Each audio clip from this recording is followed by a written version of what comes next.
You're listening to the Meet the Farmers podcast with me, your host, Ben Eagle. Please remember to subscribe to the show wherever you are listening.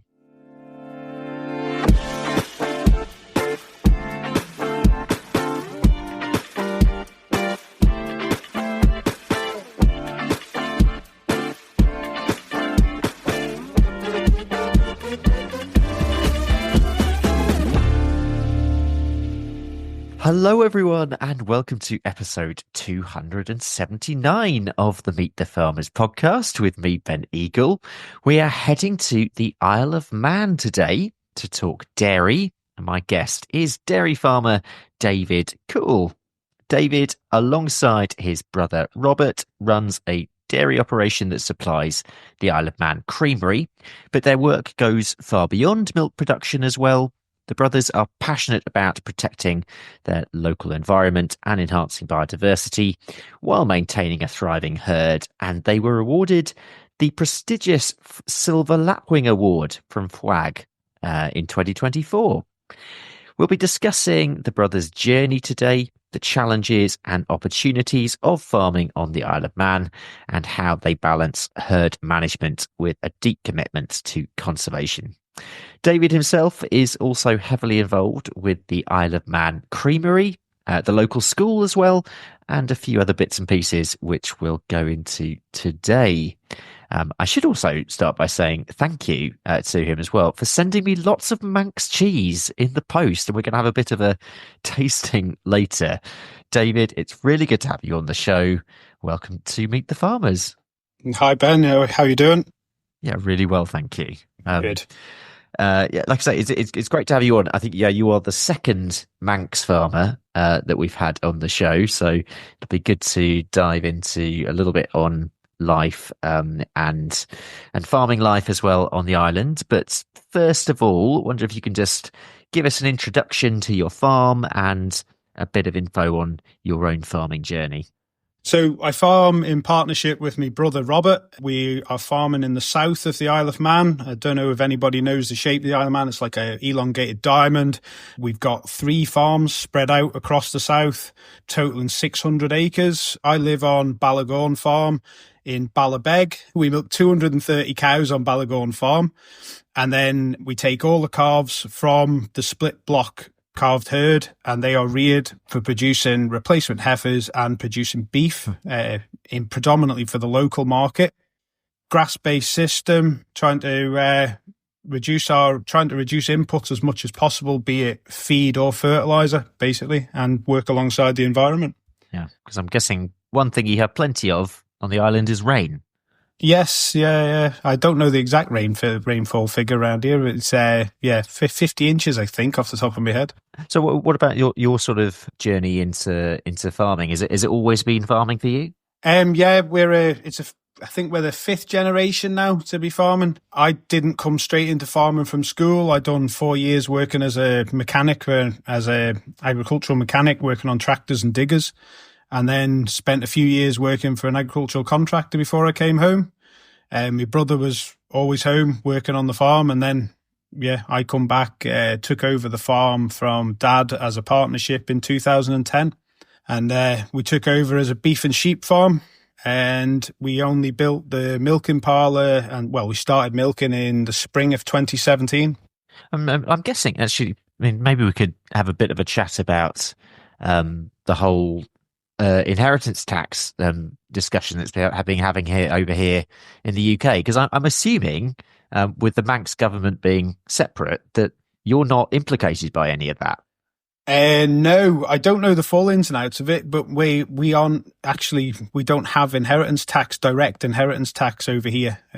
We have a few sort of backdoor taxes on probate and stuff like that, but there's no direct inheritance tax. So we're quite lucky in that respect.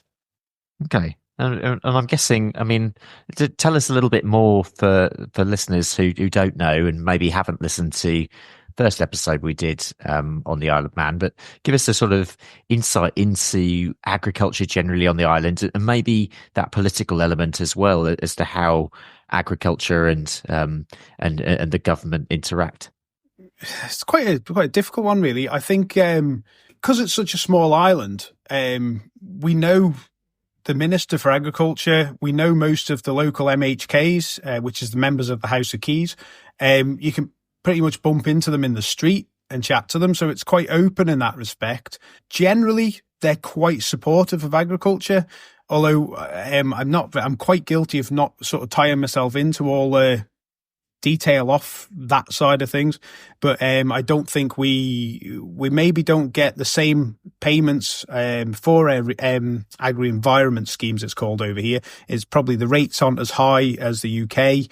But as I say, I couldn't compare the two fully. Generally, we're quite well supported. Yeah.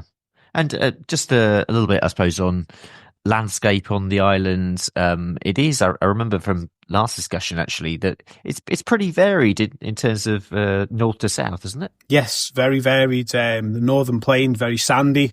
And then you've got sort of places out in the south that are sandy as well. Like my personal farms are 4.5 miles apart. One of them is got land right on the coast with sandy, really sandy light ground. And then up to where I am, we've got everything in between, right to clay, basically. So yeah, there's a right mixture of landscape, quite hilly through the central area of the island, reasonable rainfall, but quite a mild temperature. So we're very suited to grass growing. There isn't a huge arable sector over here. I think Ian told you on the last podcast about the milling wheat sector going by the by because we've lost the main bakery. There's still a very small milling wheat sector. And then there's cereals grown mostly for animal feed. And I think a little bit's maybe exported, but nothing major at all. The majority of the land is grass and grazing based livestock. Yeah. And lots of hedges and lots of small fields? Yes, yeah. I think the average island field is under 5 acres. I don't know the exact size. And most of them are bounded by either hedges. The majority will be hedges, and then there'll be certain places as stone walls, either dry or mortared stone wall. What about in terms of challenges, opportunities on the island? From a Manx perspective, where would you see the land lying at the moment? Quite challenged, especially for expansion. There's it's a tax haven over here, and there's a lot of money getting tied up in land by high net worths. So any farms that are sold are generally sold to people with a high net worth. And it's some of it land is rented back out, but a lot of it is sort of just getting treated as gardens and stuff now. We're tied up with there's only one ferry company that operates a live transport of livestock off the island. So we're sort of quite tied up for expansion in that route. And then from a milk perspective, that land availability and access to capital is probably restricting growth and restricting like new entrants maybe. Tell us a little bit more about the dairy business in terms of what your focus is, and I suppose this links into your links with the creamery as well. So, what are you focused on? My main focus personally is grass utilisation, grass production. So we aim to be trying to turn out the cows on the 1st of February. And then trying to keep them out as late as possible and trying to maximise the amount of grass in their diet. We split block calve, so we've got about 170 cows to calve in February, March, and then we calve another 60 cows in the autumn. The creamery is 27 producers now, and there's with an intake of 20.5 million litres, I think it was, in 2024. So we've got quite a large liquid sale, like 7 million of that is sold as liquid milk. So we need to have a level profile, which is encouraging us to be split block calved. And there's a lot of people on the island that are still all year round calving and a few autumn calving. And I think there's one that's a whole spring calved herd. There's only one that's actual spring calved, which the profile and the AB pricing structure is to keep that level profile. So that's sort of possibly a slight business restriction from our perspective. We've both got families. My brother's got 4 children. I've got 2 children. We prioritise our family, which is why I do the work with the school and stuff. So we currently operate a 3-in-2 milking system. So today, for example, we're not milking this afternoon. In the summer, I start at 4 o'clock in the morning on day one, and then we milk at 4 o'clock in the afternoon, and then we milk at 8:30 on day two in the morning, and then that's it till 4 o'clock on day three again, basically, which has allowed us to free up time. Labour availability over here was an issue for a while, though. I've just took on a new fella in August who's really good and sort of inspired me a bit again to push ahead. But that sort of allowed us to free up time to ensure we had time with our families, especially around them busy times of the year, because you only get one go at a family, don't you? Yeah, and there is more to life than work. It's true. Yeah. How long have you had that system for? Well, we started it probably, is this 3 years ago? I think we went to 10 and 7 at the back end of the spring halving herd. So basically, it covered the school summer holidays, because our autumn block starting on the 12th of September. It's everything we do is built around the kids in some way. Our autumn block is dry through the school summer holidays, so we're doing as little as possible. And then we dry off the spring block in mid-December. So through Christmas and January, we are quieter again. Yeah, we sort of build it round family time. So we started that system as a 10 and 7, and then we went into that winter and we put the autumn carvers on to twice a day. My brother injured himself. I can't remember, was it his knee or his hand he injured at the time, and the lad who was working for me at the time broke his collarbone playing hockey. In mid-December, and it was decided that I was pretty much on my own with a bit of relief milk, and it was like, well, we're just going to have to go back to this just to try to keep on top of everything. And so we went through that period, and then when we got round to spring, his collarbone still wasn't fixed, but we were sort of fit. We started spring carving, and then I broke my ankle. Yeah, we were so short staffed I couldn't actually do anything about my ankle other than strap it up, and we just pushed on. But we kept at that milking regime just to try to be able to get through the workload, basically. And we carried on at 10 and 7 through that whole season, because we thought, well, we've gone this far, we might as well just carry on. But it really hurt yields, because I don't know, do you know about 10 and 7? But it's Monday, Wednesday, Friday, you milk twice a day. Tuesday, Thursday, Saturday and Sunday is once a day. And over that weekend, with the 2 once a days together, it was giving our yields a really big kick. Right. And then it would take most of the week to build back up. And just as they got back to where they were, they'd kick them again. And it made a massive dent into our yields. It was a poor year weather-wise, and I think the LIC average was down 13%, and we were down 26%. Wow. So we were more than double the average down. So that was a real sort of kick. But we added in 1 extra milking on a weekend now. So we work on a rolling 2-day system. So at the weekend, you're still getting half the benefit that you've got 1 afternoon off. And the milk yield is now consistent. It's not like we're only small crossbred cows. We're averaging 4,800 litres, so we're not big cows, big high yielding cows. I don't know whether high yielding cows would cope with the system, but we've sort of made it. We made the decision a few years ago that we need to make the system to suit us as much as to suit the cows. So it's a massive influence in how we work, is how we design the system, basically.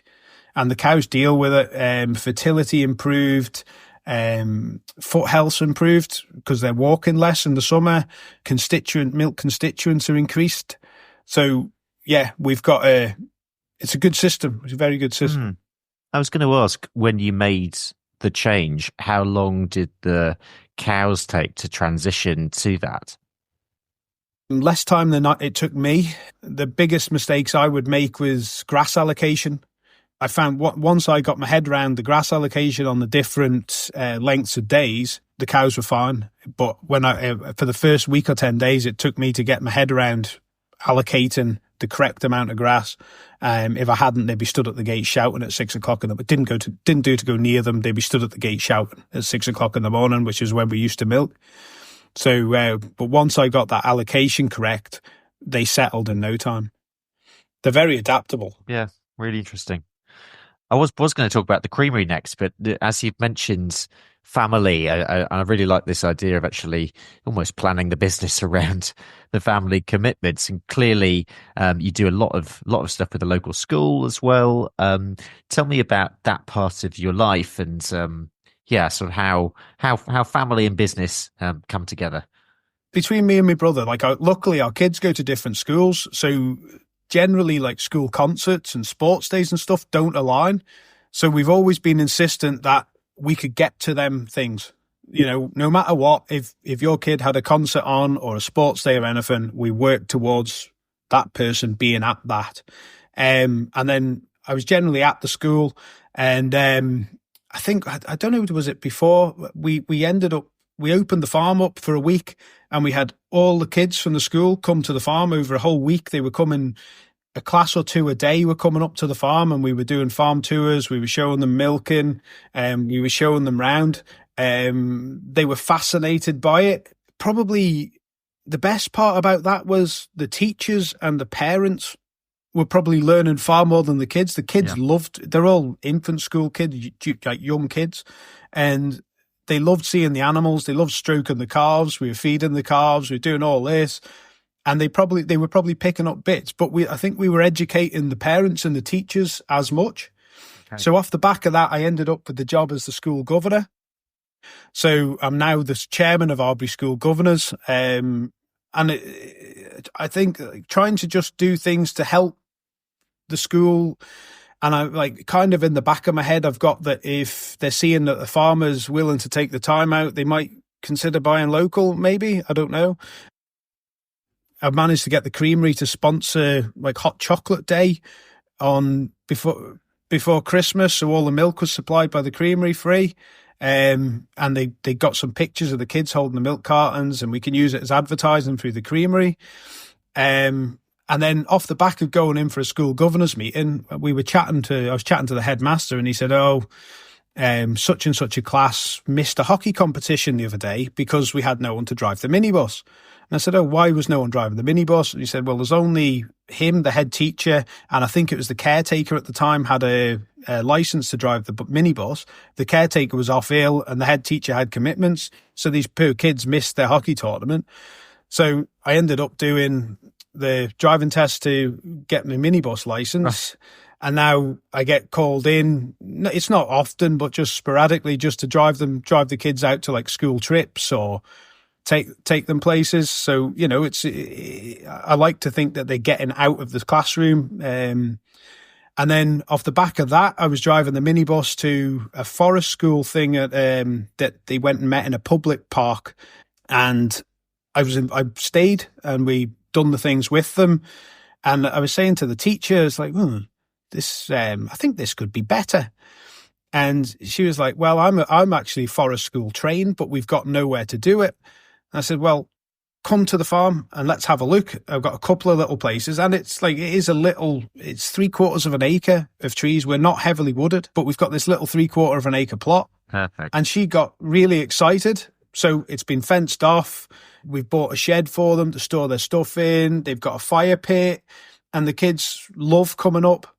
They're making fires, they're making all sorts of stuff. And like the teacher was saying, it's amazing that the kids that sit in the classroom really struggling come alive out here. It sort of gives the kids confidence and stuff as well. That is super inspiring. No, that's a brilliant story. And I mean, I think it's testament, isn't it, to this idea that just getting people onto farm, once they're on farm, they get it.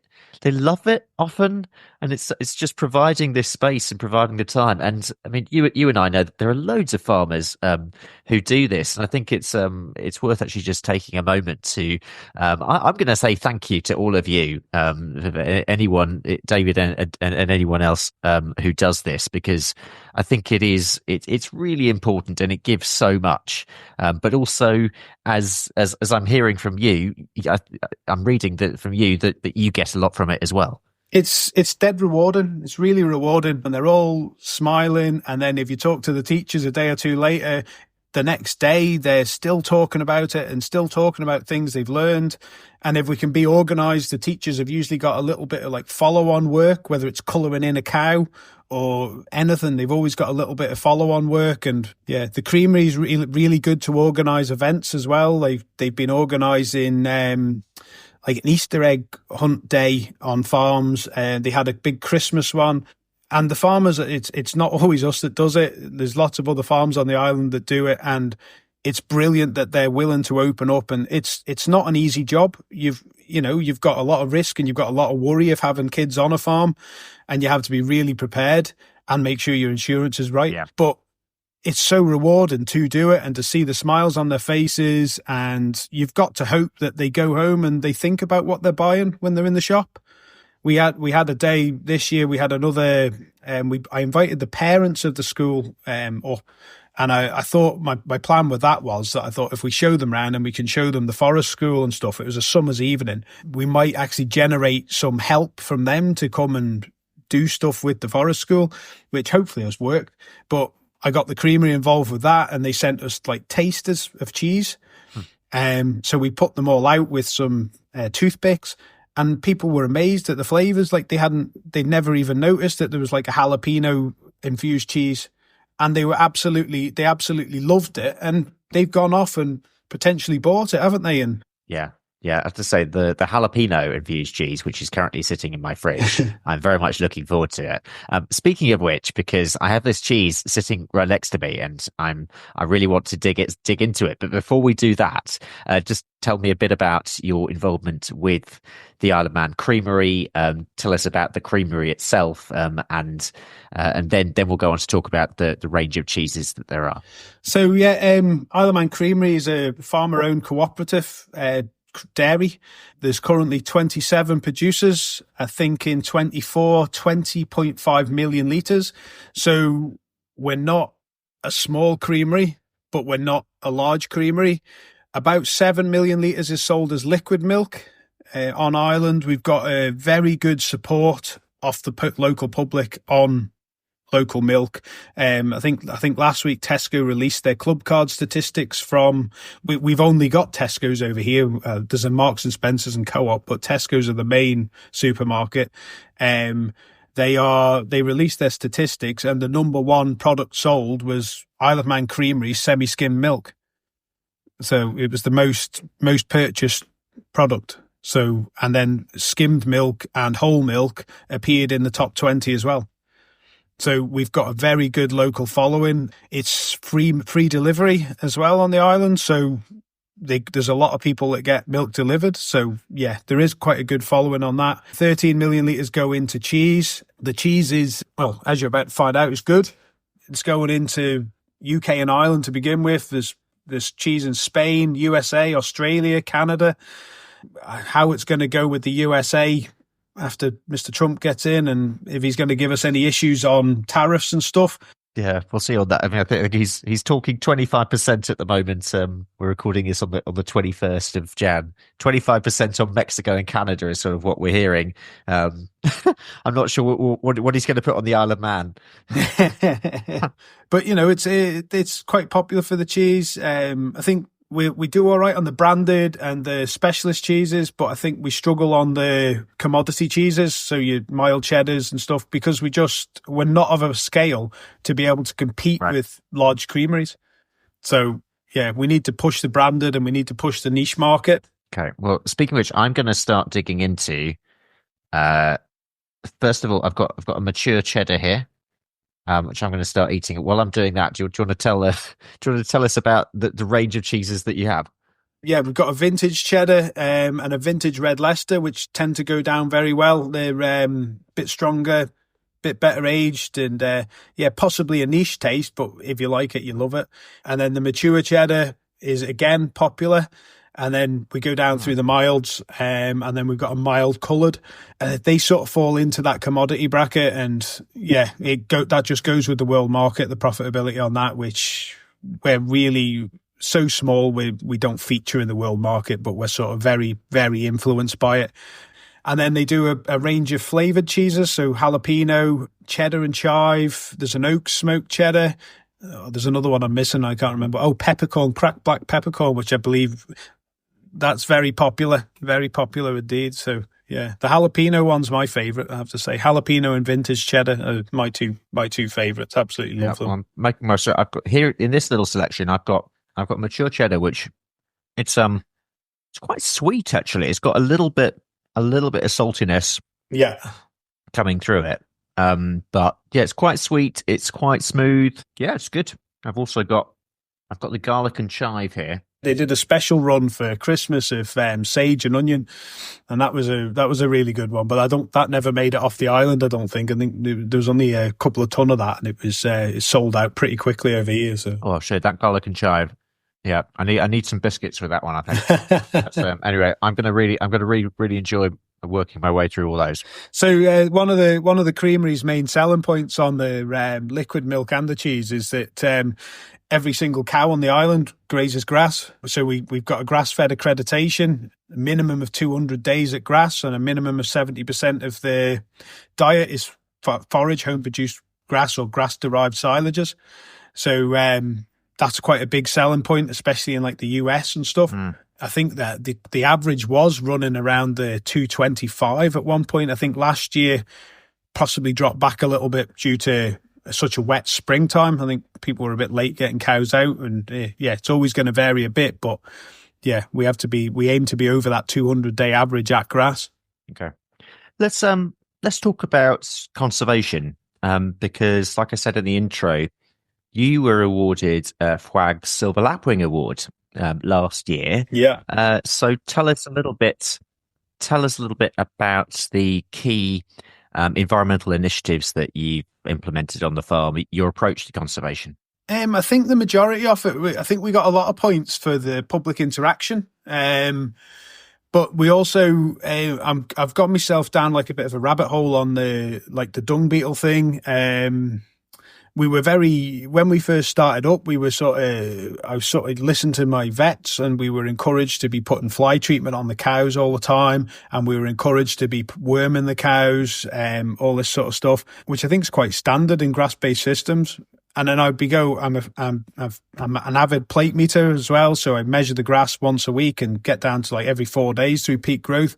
And I'd be walking around the farm by round rotation, sort of 5 or 6. And I could date the cow pats across the paddock. And 2 or 3 years ago, I got to a stage where I missed a fly treatment, or it was a coolish spring, so I hadn't had to fly treat. And I also somehow had forgotten to worm the cows. Okay. And I might have been around COVID, and it was the accessibility of the wormer or something. But I was measuring the grass, and I was like, oh, cow pats are disappearing. So I just lifted the top of a cow pat, and there's a dung beetle there. So I took a picture of it, and I sent it to Dung Beetles for Farmers Twitter page. Yep. And Sally Ann Spence got back to me and said, yes, that's a dung beetle. It's this species. I think, can't tell without putting it under a microscope and all this. You know, they're a very beneficial species. All right, okay, that's all good. 3 or 4 weeks later, I got another message from Sally Ann saying, I'm on the Isle of Man. Can we meet up?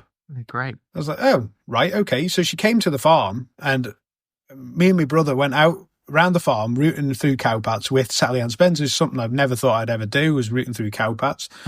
And she spent 3 hours absolutely fascinating me about the benefits of dung beetles. And once she tells you it, and you're like, oh, wow. And you sort of get like an eye-opener. And then you have to go off and you have to learn how to encourage them. So off the back of that, we got Sally Ann to come over. DEFA, which is our Department of Agriculture, sponsored it. And she came over, and we opened the farm up, and we had, I think there was like 15 farmers. It wasn't many because it was a little bit out there, but we had this talk, and she got some dung beetles out of a cow pat and showed people. And then the more I've looked into it, is the more I've encouraged them to be around by you're basically reducing costs. You've got to manage differently to encourage them, but we've gone down that route, and we've managed the grazing slightly differently, and we've tried to do as little as possible as to harm them as we can. And then off the back of that, the farms sort of come alive with, and I think the gist I get now is like they're an indicator species. They're a popular food for other insects, and then the cowpat will host getting on for 2,000 insects. So if you've got a meal there for a lot of different wildlife, and then the small birds have come in and started to eat them insects, and then the bigger birds have come in to start to eat the smaller birds, and the farm has sort of come alive around it. So kind of by accident, it's come alive around it. And then we're planting trees as shelter belts. We're also planting trees as an extra fodder, so willow and stuff for salicylic acid, as more natural anti-inflammatory for the cows, and a bit of browse for them. And then another thing we're trying to do is we've started to introduce herbal lays, because we found we were on the New Zealand system, and we were putting fertilizer, chasing the cows out of the paddock with fertilizer, and we were very susceptible to any climatic changes, so dry spells, which, you know, we can't really talk about drought here compared to like the east of England or what have you, but we were getting susceptible to them, and we were having to feed cows in the summer and this sort of thing because we were running such a high stocking rate. So we've now gone down this route, and for the last 2 summers, I've not had to feed the cows. Yes, last year was probably down to weather, but we've never had to put supplementary feeding in. The ground seems to, we've raised organic matter, raised rooting depth, improved our soil health, and it's allowed us various things, really. It's allowing us to go out earlier in the spring because the carrying capacity of the ground has improved.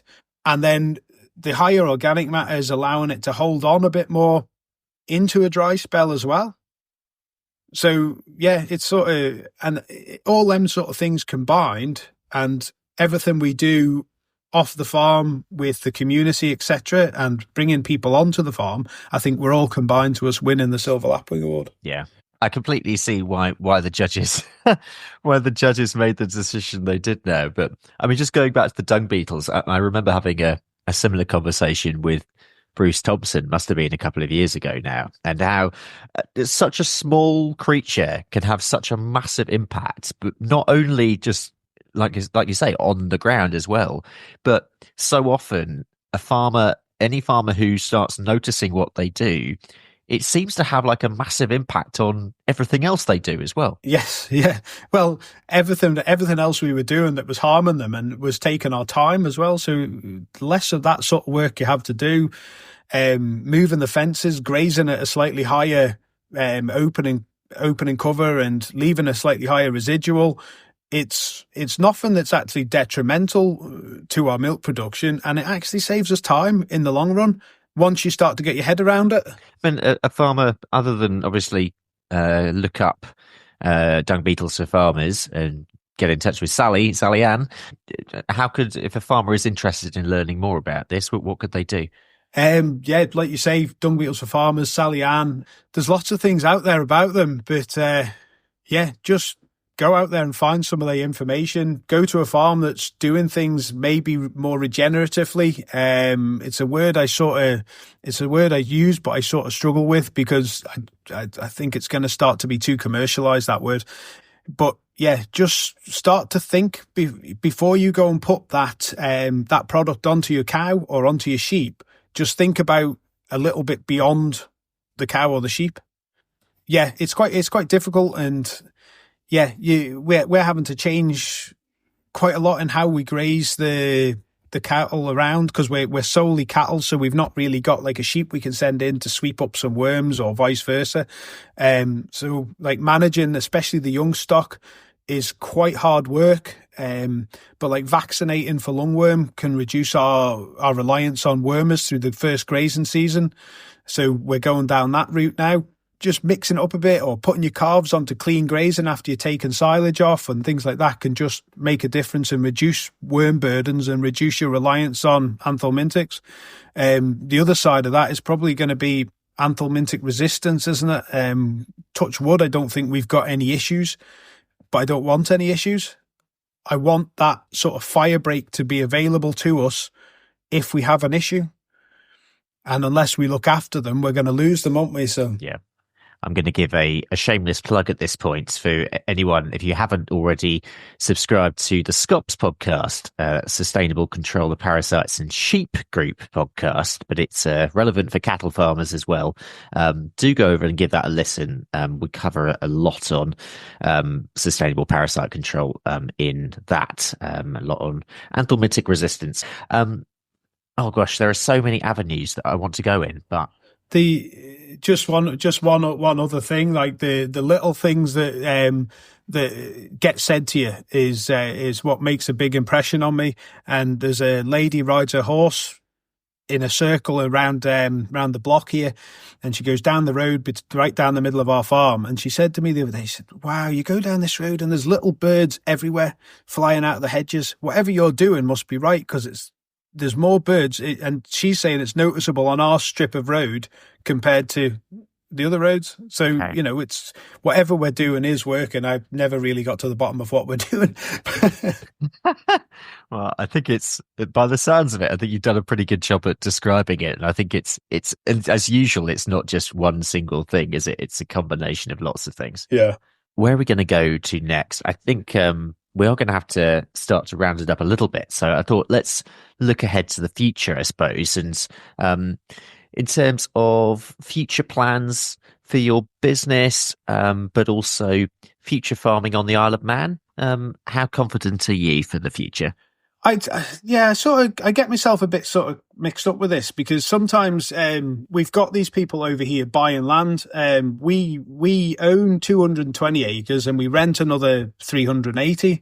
I'm only 42, so I'd like to class myself as a young farmer. I have ambitions to be able to buy another farm at some point, to be able to expand, so that the children between us, we've got 6 children. You've got to think we've got succession. They're only young yet, and it's going to take us a few years to find out. Yeah. But you've got these people coming over here, purchasing land, which as a landowner on my 220 acres, I'm happy about, because it's increasing my asset value. But as a potential land purchaser, so I get quite conflicted in that one. We've got to eat. People have got to eat. So we're going through, we get a lot of opposition, don't we? And I think we can sort of stem some of it by getting people out on farm, explaining to them what we're doing.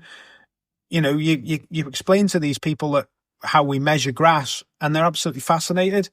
And once you then start to get a spade out and dig a hole and show them and explain to them the carbon cycle and that you're locking it up, they're interested.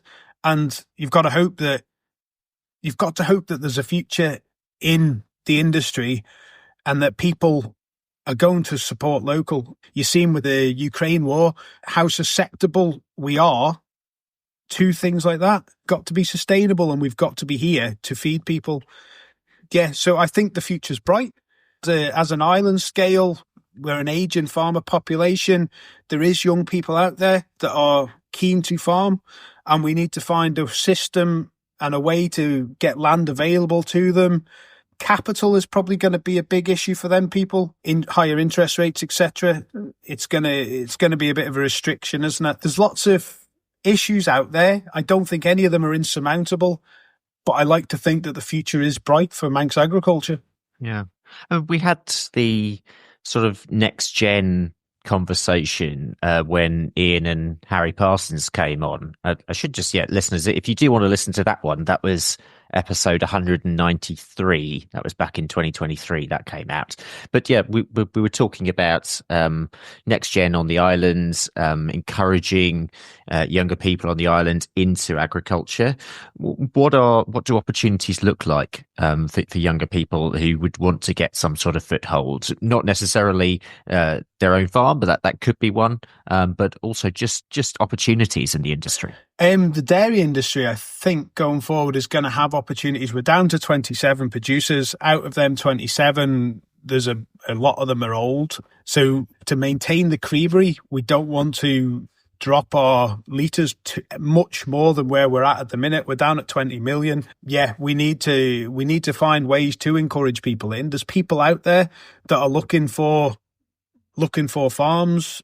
Some of the ones I know, I'm pretty confident to do a very good job, and we just need to start to find ways to marry up some of that elder generation with some of this younger generation and try to find ways to inspire more progress through that. The access to capital for them young people, the older generation have got that capital, they've got it tied up there, and whether we can find a way to link it that it's fair to everybody and encourage it, I don't know. It's a big piece of work, isn't it? It's a bigger piece of work than me. Yeah, we need to find ways to encourage them. I think, as I say, we've got a population over here that's very supportive of local dairy. We need to keep doing a good job, and we need to keep giving them that good product so they keep supporting us. And then hopefully things will fly. Let's move on to the final questions. The first is, David, what is your message for the public? Public would be buy local where you can. Look where your food comes from. Just buy local. What your pound that you spend locally generally stays locally, no matter where you are in the country or the world. And your message for your fellow farmers, both on the Isle of Man and in the UK? It's quite a difficult one, but it's something I know not every single farmer can do, probably to the scale we've done it. But engage with the public.